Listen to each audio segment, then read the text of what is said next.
আসসালামু আলাইকুম বন্ধুরা, আজকে আমি আপনাদের হাতে মাখা খিচুড়ি রান্না করে দেখাবো। প্রথমে চাউল এবং খেসারি এবং মসুরি ডাল ভালো করে ধুয়ে রেখেছি। এখন এটাকে মশলা দিয়ে মাখিয়ে নেব। দেখুন, মিশিয়ে ধুয়ে নেওয়ার পর এরকম দেখাচ্ছে। এখন এর মধ্যে কেটে রাখা পেঁয়াজ দিয়ে দিব, কাঁচামরিচ কেটে রাখা ছিল ওটাও দিয়ে দিব।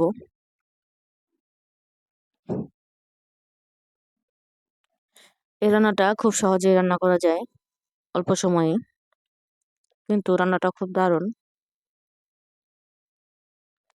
খুব মজার এই রেসিপিটা। দেখুন, রসুন দিয়ে দিয়েছি।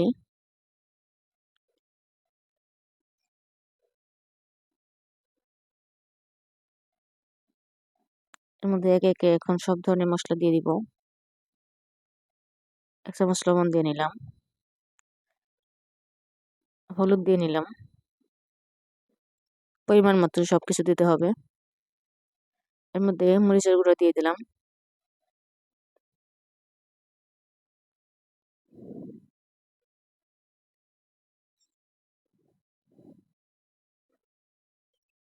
আপনারা যে পরিমাণ চাউল নেবেন ওই অনুযায়ী মশলাগুলো ব্যবহার করতে হবে। ধনিয়া গুঁড়া দিয়ে দিলাম।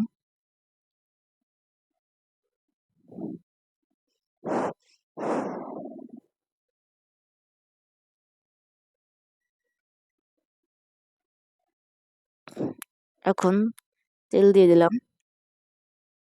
মশলা দেওয়া শেষ, এখন সবটা ভালো করে মাখিয়ে নিব হাতের সাহায্যে।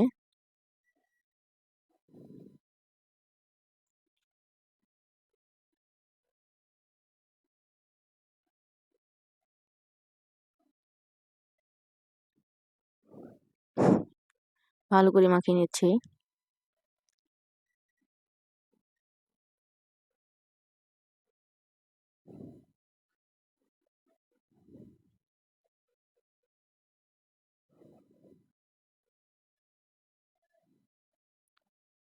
রান্নাটা খুবই ইজি এবং অল্প সময় রান্না করা যায়, কিন্তু খেতে খুব ভালো লাগে।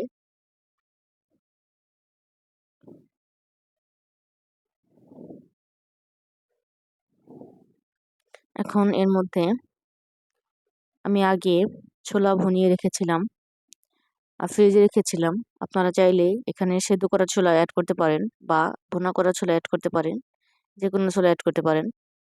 আমিও ফ্রিজে রেখেছিলাম, ওই ছোলাটা দিয়ে ভালো করে মিশিয়ে নিব। ছোলা না ভুনিয়েও দিতে পারেন, তাতে কোনো সমস্যা নেই।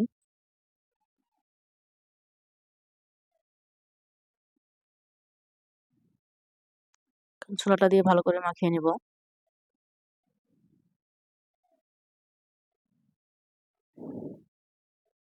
এখন এর মধ্যে পরিমাণ মতো পানি দিয়ে নিব।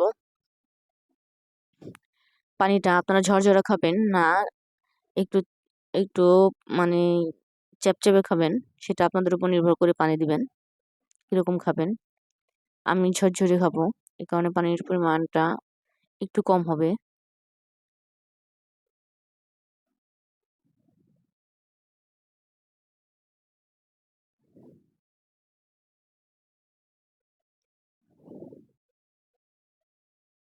হয়ে গেছে।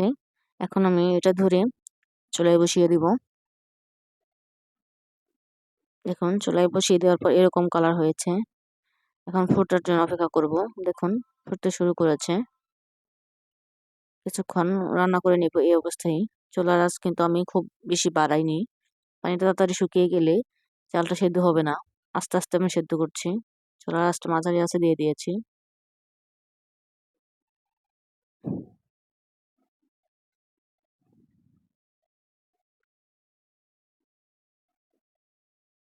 দেখুন, পানিটা শুকিয়ে আসতেছে আস্তে আস্তে।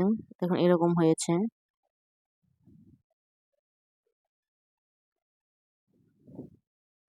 এরকম অবস্থায় থাকা, এরকম যখন থাকবে তখন নিচে একটি তাওয়া দিয়ে আপনারা ওই খিচুড়ি পাত্রটা বসিয়ে দিবেন, চালটা আঁচটা কমিয়ে দিয়ে। তাহলে যতটুকু পানি আছে ততটুকু পানিতে সেদ্ধ হয়ে যাবে, লেগে পড়বে না। ভালো করে নাড়িয়ে দিবেন। দেখুন, আমি নিচে তাওয়া বসিয়ে দিয়েছি, একটু দেখা যাচ্ছে। এতে করে লেগে পড়বে না, পানিটা কম শুষে নেবে এবং সেদ্ধ হয়ে যাবে খুব তাড়াতাড়ি খিচুড়িটা। আর কিছুক্ষণ বসিয়ে রেখে ভালো করে রান্না করে নেব। এখন হয়ে গেছে, আমি নামিয়ে নিয়েছি, পরিবেশনের জন্য রেডি আছে। দেখুন খুব সুস্বাদু এই খিচুড়িটা আপনারা রান্না করে বাসায় দেখতে পারেন। আবার কোনো নতুন ভিডিওতে দেখা হবে আপনাদের সাথে। এ পর্যন্ত সবাই ভালো থাকবেন। আল্লাহ হাফেজ।